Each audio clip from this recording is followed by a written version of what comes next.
Hello दोस्तों, नमस्कार। मैं रीना आपके अपने चैनल हिंदी ज्ञान में आपका स्वागत करती हूँ। तो जैसे कि हमने पिछली वीडियो में कुछ क्वेश्चन डिस्कस करे थे, आज हम कुछ परिभाषाएं डिस्कस करेंगे। जैसे अक्षर किसे कहते हैं, पहला प्रश्न हमारा ये है। तो वह ध्वनि या ध्वनि समूह जिसका उच्चारण एक सांस या प्रयत्न में होता है, अक्षर कहलाता है। ठीक है, यानी वह ध्वनि या वो अक्षर समूह जिसका उच्चारण एक सांस या एक प्रयत्न यानी एक बार में किया जाता है, अक्षर कहलाता है। ठीक है, तो अगला क्वेश्चन है हमारा, अगली परिभाषा है हमारी, शब्द किसे कहते हैं। तो शब्द एक या अधिक वर्णों से बनी हुई स्वतंत्र और सार्थक ध्वनि को शब्द कहते हैं, या निश्चित अर्थ को प्रकट करने वाले वर्ण को शब्द कहते हैं। यानी कि दो अक्षरों को मिला के जो एक शब्द बनाया जाता है, उसका कोई अर्थ होता है, उसे शब्द कहते हैं। रूढ़ शब्द किसे कहते हैं, अगला प्रश्न है हमारा। जो शब्द एक अर्थ विशेष या वस्तु विशेष के लिए प्रयुक्त हो या अपने मूल रूप में व्यवहार में लाए जाएं, जैसे कुर्सी, फूल आदि। कुर्सी कहते ही हमारे दिमाग में चार पांव वाली वह चीज जिस पर बैठा जा सकता है घूम जाती है। यानी कोई भी पर्टिकुलर वर्ड जिसको हम याद करें, तुरंत हमारे दिमाग में कोई छवि बन जाए, वो रूढ़ शब्द होते हैं। अगला है हमारा यौगिक शब्द किसे कहते हैं। तो यौगिक का मतलब होता है जोड़ना, योग का अर्थ ही होता है जोड़ना। तो वे शब्द जो दो या दो से अधिक शब्दों के योग से बने हों, उन्हें यौगिक शब्द कहते हैं। जैसे हिम प्लस आल्य, तो हिमालय, हिम का अर्थ होता है बर्फ और आल्य का अर्थ होता है स्थान या घर। तो हिम प्लस आल्य बना हिमालय, यानी जहाँ बर्फ पाई जाती है वो स्थान। प्रधान प्लस मंत्री, यानी प्रधान मंत्री, प्रधान का अर्थ होता है मुख्य।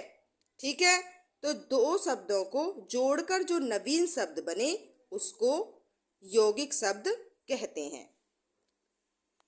अब है योग रूढ़ शब्द किसे कहते हैं। जो शब्द दो शब्दों के मेल से तो बने हैं, परंतु किसी अन्य अर्थ विशेष का बोध करवाते हों, एक निश्चित अर्थ के लिए प्रयुक्त होते हैं, उन्हें योग रूढ़ शब्द कहते हैं। जैसे चारपाई अर्थात चार पाए हैं जिसके, यहाँ चारपाई का अर्थ खाट से है, न कि गाय से, यानी कि कुर्सी से। यानी हमने यहाँ चार पाई देखा, तो चार पाई यानी चार पैर यहाँ एक पर्टिकुलर शब्द के लिए प्रयोग किया गया है, जैसे कि खाट, कोई जानवर या किसी वस्तु के लिए नहीं। इस प्रकार इन शब्दों में योग ही हुआ है और निश्चित अर्थ रूढ़ भी हो जाता है।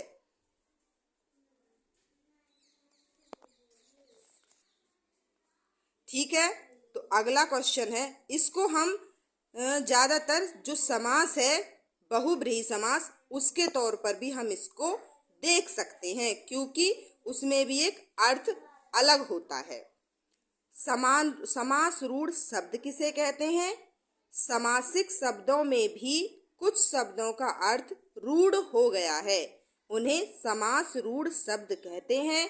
जैसे दशानन का अर्थ होता है 10 मुख वाला, पर यह शब्द केवल रावण के लिए प्रयोग होता है।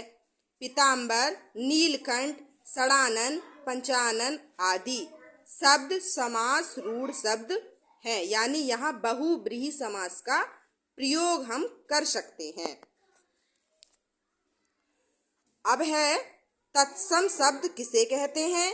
जो शब्द संस्कृत से ज्यों के त्यों ले लिए गए उन्हें तत्सम शब्द कहते हैं। जैसे भूमि, प्रथम, राष्ट्र। यानी भूमि को हम धरती भी कहते हैं हिंदी में, प्रथम को पहला कहते हैं, राष्ट्र यानी देश।